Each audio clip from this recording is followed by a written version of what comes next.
Assalamualaikum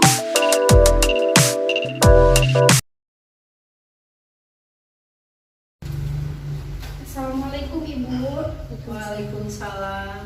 Perkenalkan, nama saya Sri Wahyuni, mahasiswa dari Universitas Muhammadiyah Tasikmalaya. Tujuan saya kemari yaitu sesuai janji kita yang kemarin, saya akan melakukan edukasi mengenai penyakit DM kepada Ibu. Ya. Kalau boleh saya tahu, nama Ibu siapa? Ella. Ibu Burina. Iya. Kalau begitu saya mulai untuk edukasinya ya Bu ya. Sebelumnya ini bisa dilihat dulu leafletnya. Nah Ibu, kalau boleh saya tahu, apakah Ibu sudah mengetahui apa itu diabetes mellitus? Belum. Belum. Kalau Ibu? Belum. Belum. Nah jadi Ibu, untuk mengetahuinya Ibu bisa dibuka dulu di leafletnya. Nah di bagian pertama itu ada kan itu apa itu diabetes mellitus. Nah diabetes mellitus itu suatu penyakit atau gangguan metabolisme kronis dengan multi etiologi yang ditandai dengan tingginya kadar glukosa darah, yang ditandai dengan tingginya kadar gula darah disertai dengan gangguan metabolisme karbohidrat, lipid dan protein sebagai akibat insufisiensi fungsi insulin. Nah, diabetes mellitus ini juga dikenal sebagai kencing manis.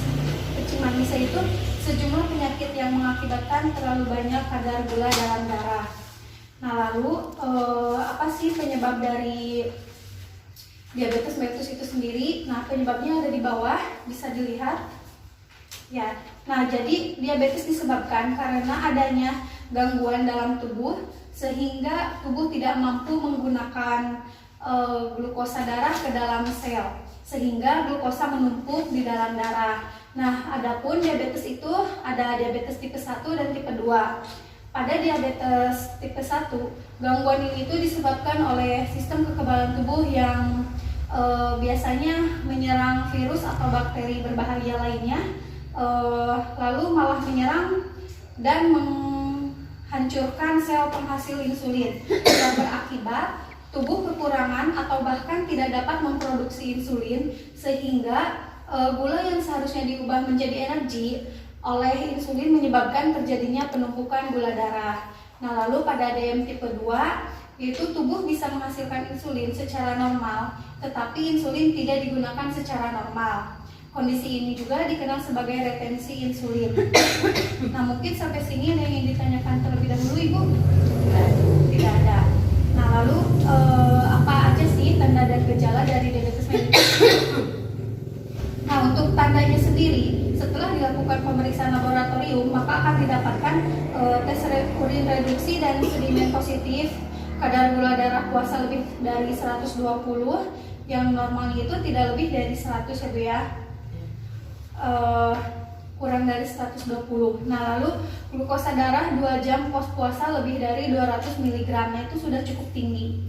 Lalu untuk gejalanya sendiri yaitu sering merasa lemah dan ngantuk, lalu penglihatan kabur, nyeri otot, berat badan menurun secara drastis, penglihatan kabur, lalu ada polifagia atau banyak makan, polidipsia yaitu banyak minum, dan juga poliuria yaitu banyak kencing.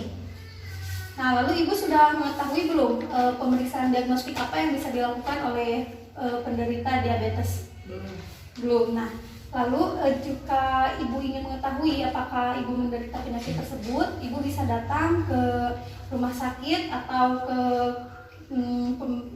pelayanan kesehatan terdekat, yaitu untuk melakukan pemeriksaan diagnostik seperti tes gula darah kapiler, tes glukosa darah vena, tes toleransi glukosa, dan tes glukosa urin.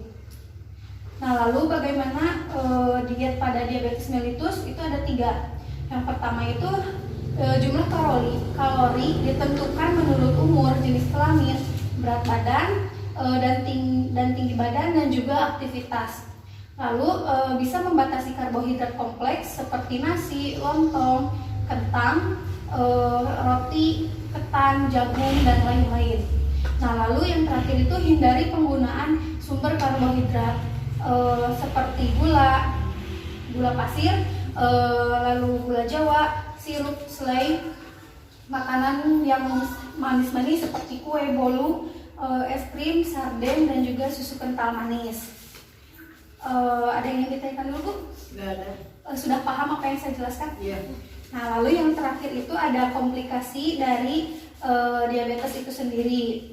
Yaitu yang pertama itu bisa menyebabkan serangan jantung, lalu stroke, lalu disfungsi seksual, gagal ginjal, dan infeksi kaki yang berat. Nah, infeksi kaki yang berat itu bisa menyebabkan gangren. Maka dari itu, pada penderita diabetes, makanan sangat perlu untuk dijaga untuk mencegah terjadinya komplikasi yang akan datang. Apakah ibu-ibu sudah mengerti? Iya. Ada yang ingin ditanyakan? Nggak ada. Nah, kalau begitu untuk mengakhiri edukasi kali ini, boleh saya bertanya terlebih dahulu? Apa yang dimaksud dengan diabetes mellitus itu? Mungkin ibu bisa jawab. Yaitu gula darah yang tinggi di dalam darah ya Bu ya. Bisa diingat kembali, dan untuk lebih memahaminya lagi, ibu bisa membaca leaflet yang saya berikan tadi. Nah, mungkin edukasi kali ini sudah cukup. Terima kasih untuk waktunya. Mohon maaf telah mengganggu aktivitasnya. Saya pamit. Assalamualaikum. Waalaikumsalam.